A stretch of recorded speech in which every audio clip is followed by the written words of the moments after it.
Hari ini saya akan berbagi tentang administrasi guru ya.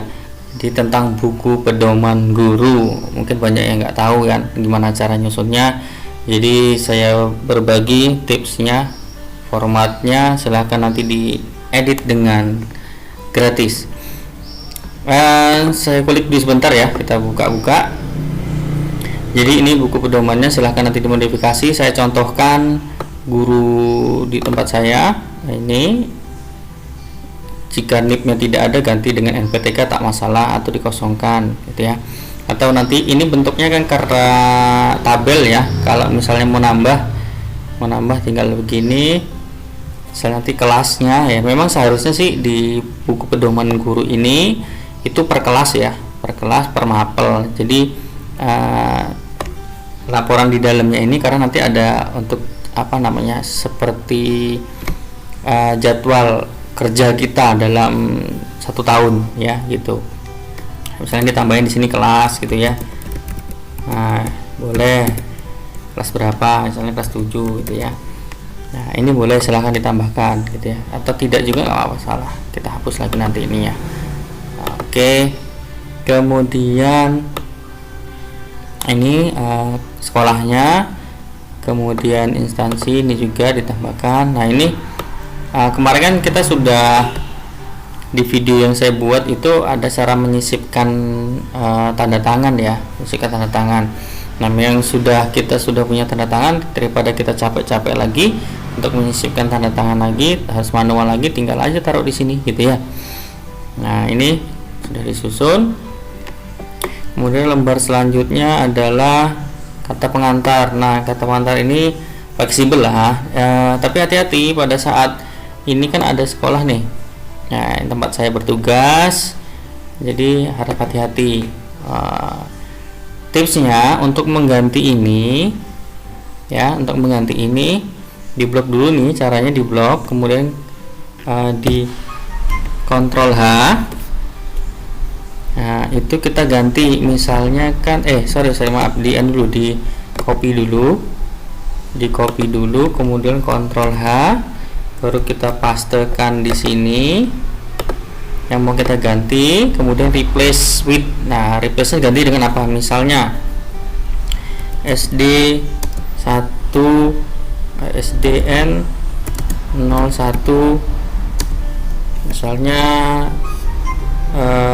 Jakarta gitu ya misalnya.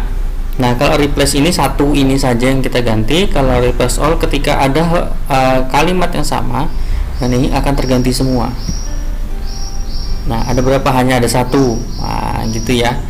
Tuh, klik yes. Oke, gitu ya. Nah, itu yang akan tergantinya. Oke, misalnya lagi kita ini ya, mau ganti yang sekolah saya tuh. Nah, nyogannya kita copy lagi, kemudian Ctrl H lagi, kita paste lagi, kemudian kita mengganti misalnya SMA Negeri 12 Jakarta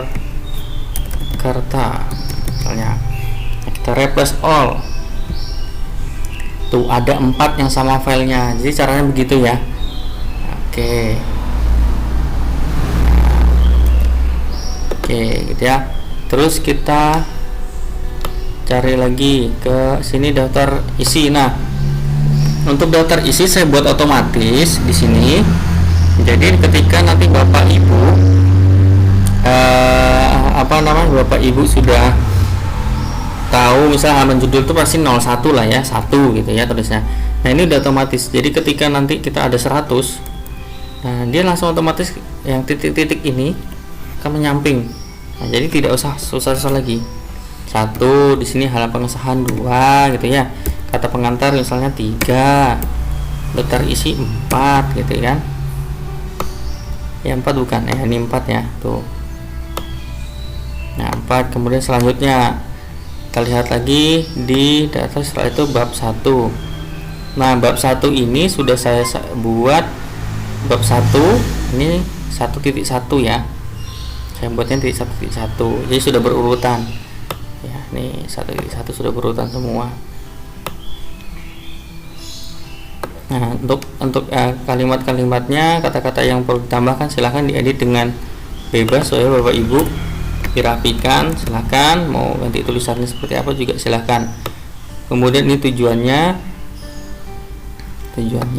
seperti apa, manfaatnya, targetnya. Nah, sebenarnya enak banget ini kalau kita sudah punya hasil labus, itu sudah enak banget kita melihat apa saja. Kemudian kalau kita sudah punya ya minimal silabus lah ya, tapi kalau sudah punya misalnya promes kemudian prota itu lebih enak lagi, karena nanti di paling bawah kita akan ada penentuan bulan berapa kita akan mengadakan kegiatan ini, atau misalnya kita mau ulangan, itu udah ada di semua situ. Sudah penyederhanaan ya. Kemudian ini rincian kegiatan rencana kerja. Nah, ini yang saya bilang tadi, rencana kerja ini kita di bulan Juli ya, per bulan itu ngapain aja. Nah, ini misalnya menyusun prota, promes gitu ya, minggu pertama, minggu kedua gitu kan. Jadi ketika nanti ada pemeriksaan administrasi dari Waka, biasa Waka dulu kalau guru ya, Waka dulu, kemudian nanti baru selanjutnya ke kepala sekolah. Nah, ini kan dibuat berapa gitu ya, evaluasi. Jadi nah, ini pelaksanaan KD 1 2 3 nya ini kita lihat dari promesnya gitu ya. Ini pembuatan soal. Sebenarnya pembuatan soal dimasukkan setiap bulan juga tak masalah, karena kan itu memang program kita ya. Kemudian juga nih kita bulan Agustus, tinggal disesuaikan saja, nanti memang ada kegiatan ini, jika tidak ya hapus gitu ya, jurnal mengajar gitu. Nah, Bapak Ibu pasti sudah punya jurnal mengajar lah ya. Kalau memang nanti ada yang butuh, tolong di kolom komentar untuk menuliskan ya, tuliskan. Nanti saya buatkan juga jurnal mengajarnya. Kemudian itu LKS atau LKPD lah sekarang tuh namanya, sama LKPD ya, lembar kerja peserta didik sama saja. Kemudian di sini sampai September. Terus nanti, nah ini kita sudah intinya sudah bisa lah ya dari itu. Nah, ini sudah penutup. Nah, ini sampai selama 1 tahun kita membuatnya ya. Kemudian penutupnya udah selesai, dah. Dan untuk Bapak Ibu yang mau mengganti ini karena masa di SMP saya ya, di double klik saja di tulisan ini, kemudian ganti SMP-nya. Nah, gitu. Mau di variasi edition juga boleh. Ya, halamannya. Oke, itu. Nah, itu sedikit pembahasan tadi dari saya tentang buku pedoman guru yang mungkin di beberapa instansi tidak membutuhkan ini, tapi ada juga yang memang membutuhkan, karena biasanya untuk disupervisi itu tidak hanya dengan promesnya aja, tapi melihat dari ini sebenarnya udah tahu gitu ya, yang untuk supervisornya gitu. Sebenarnya nggak usah ribet, nggak juga bisa sih gitu ya. Ini ada. Oke. Nah, Bapak Ibu, silakan nanti kalau memang ada pertanyaan, silakan memberikan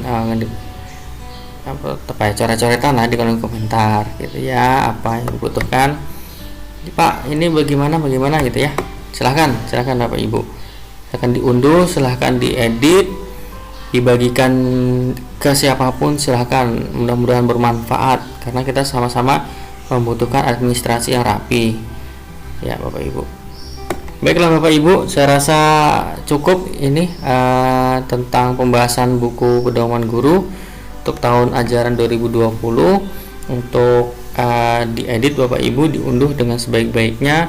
Mudah-mudahan sangat bermanfaat sekali. Jika memang ada yang mau ditanyakan, silahkan untuk meninggalkan kolom komentarnya dengan ceritanya atau bagaimana, terserah Bapak Ibu semua.